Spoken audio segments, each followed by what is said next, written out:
Tere! Täna hakkame koos avastama midagi väga põnevat. Me räägime ajaloost. Aga oota, ära muretse, see ei ole üldse igav. Me ei hakka lugema ainult vanu raamatuid. Me saame teada, et ajalugu on tegelikult kõikjal meie ümber. Sinu kodus, õues, pargis ja isegi sinu enda peas, sinu mälestustes. Oled sa valmis? Alustame! Vaatame nüüd koos seda pilti. Kujuta endale ette suurt rohelist heinamaad. Seal ei ole ühtegi teerada. Ja nüüd kujuta ette, et sa kõnnid sealt üle ainult ühte korda. Kas rada jääb maha? Muidugi mitte, eks? Aga mis juhtub siis, kui sa kõnnid sealt iga päev? Uuesti ja uuesti ja uuesti. Just, tekib selge teerada. Ja tead, täpselt samamoodi on ka meie mäluga.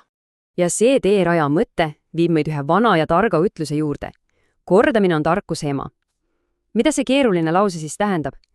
Tegelikult on see väga lihtne. See tähendab, et kui sa teed või mõtled midagi palju kordi, siis see jääb sulle hästi meelde. Sinu mälu muutub tugevaks. Just nagu see teeada heinamaal, mis muutus aina selgemaks. Lugu, mida sa kordad, jääb paremini meelde. Nii, mis meid täna siis ees ootab? See on meie tänane seiklusplaan. Esiteks räägimegi lähemalt mälust kui teerajast, siis kuulame inimeste lugusid. Kolmandaks uurime, mida loodus meile minevikust pajatab.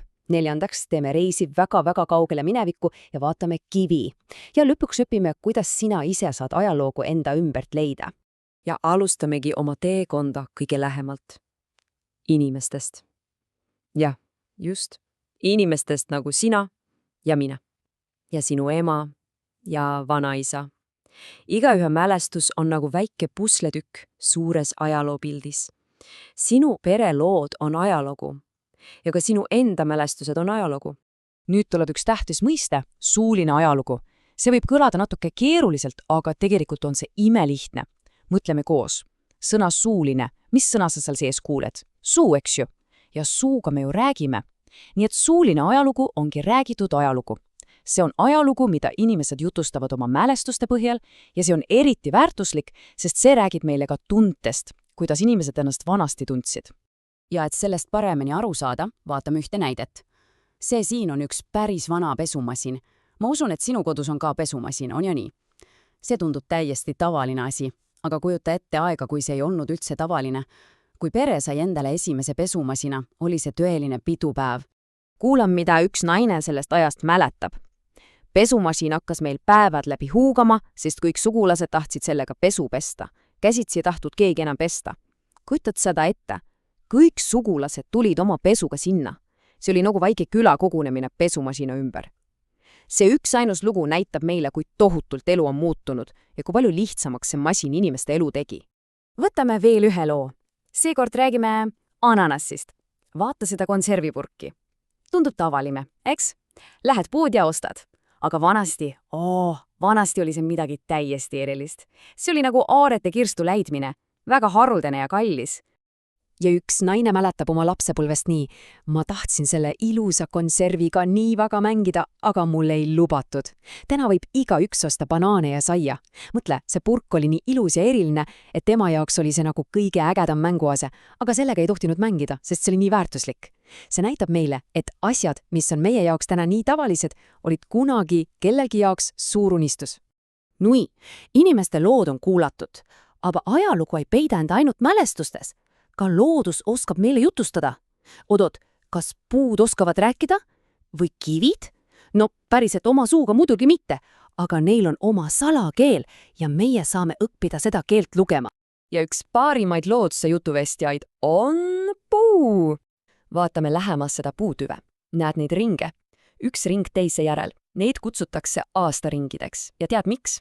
Sest iga ring tähendab ühte aastat puu elus. See on justkui puu salajane päivik, mis räägib meile kogu tema pikka loo.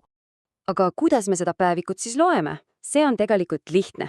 On 2 peamist reeglit. Esiteks, kui sa näed paksu laia ringi, siis see oli puu jaoks superaasta. Palju päikest, piisavalt vihma, puu sai kõvasti süüa ja kasvas suureks. Aga teiseks, kui ring on peenike ja kitsas, siis oli puul raske. Võib-olla oli liiga kuiv suvi või väga külm talv, puu kasvas siis vähe. Aga puud pole ainsad. Loodus on täis igasuguseid vihjeid minevikust. Näiteks, kui sa jalutad metsas ja näed imelikku küngast, mis on väga korrapärase kujuga, siis seal võis kunagi olla vana linnus, kus elasid sõdalased. Või mõtle sellele. oled sügaval metsas ja järsku näed õunapuid, kuidas õunapuud metsa said. Tõenäoliselt oli seal kunagi talu ja isegi kohanimed, nagu näiteks Püha järv, räägivad meile, et see oli kunagi inimeste jaoks püha ja eriline paik. Ja siin ongi pildid, mis seda näitavad. Siin vasakult näed sa Varbola linnuse kohta. Täna on sa läinud vallid ja küngad, aga kujuta ette, et kunagi seisid siin võimsad müürid. Ja paremal pildil näeme, kuidas mets on vanad varemed endale tagasi võtnud. Loodus ja inimeste ajalugu on omavahel täiesti läbi põimunud. Nüüd aga hoia kõvasti kinni. Me teeme hüppe ajas. Aga mitte natuke. Me lähme väga kaugele minevikku. Nii kaugele, et isegi vanaemad ei mäleta seda aega. Me rändame miljoneid aastaid tagasi. Ja meie giidideks on kivid. Kivide sees võivad peituda tõelised aarded. Neid nimetatakse kivististeks, ehk teise sõnaga fossiilideks. Aga kuidas selline asi tekib? Kujuta ette. Miljoneid aastaid tagasi ujus meres üks loomake. Siis ta suri ja vajus merepõhja. Muda ja liiv katsid ta kinni. Aastatega muutus see muda kõvaks nagu kivi. Ja see loomake, tema jälg jäi sinna kivi sisse alles, nagu foto vanast ajast. Vaata nüüd seda kivistist siin. Kas sa näed, mis siin peidus on? Vaata hoolega. Jah, siin on vähk ja siin kõrval on väike kala. Ja tead, kui vanad nad on? 100 miljonit aastat. See on nii ammu, et samal ajal jalutasid maa peal ringi suured dinosaurused. Aga kes on see tark inimene, kes neid vanu kivistis juurib? Selleks on teadlane, kellel on pikk ja peen nimi. Paleontoloog. Ütleme koos. Paleontoloog. See on teadlane, kes on nagu mineviku detektiiv. Tema uurib neid kivistisi nagu vihjeid ja paneb kokku pildi sellest, milline elu oli maal ammu enne meid. Ja nüüd midagi eriti lahedat. See siin on trilobiit, üks iidne mereloom.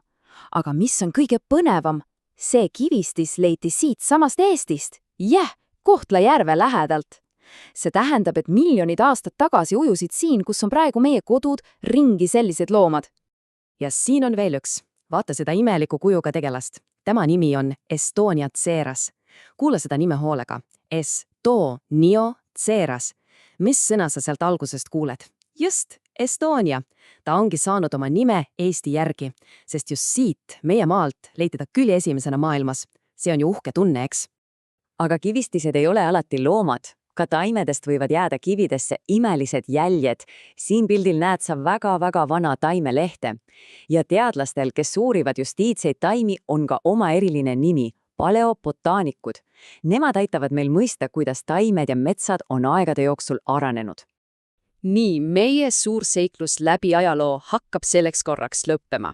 Me oleme näinud, et ajaloo ei ole ainult raamatutes. See peidab ennast inimeste mälestustes, puude sees ja isegi kivides. Ja kõige tähtsam asi, mida täna meelde jätta, on see, kas sinust võib saada ajaloo uurija, just väike ajaloo detektiiv.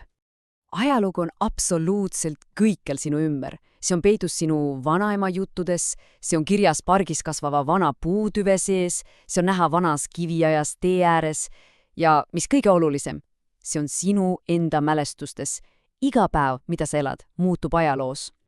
Ja nüüd on sinu kord tegutseda. Ma jätan sind ühe küsimusega. Milliseid lugusid sina enda ümber märkad? Proovi juba täna. Küsi oma vanaemalt või isalt mõni lugu sellest ajast, kui nemad lapsed olid. Või kui sa homme kooli lähed, vaata puid ja mõtle, mida nemad on näinud. Ajalugu on põnev seiklus ja see ootab sind. Aitäh, et sa minuga koos avastasid.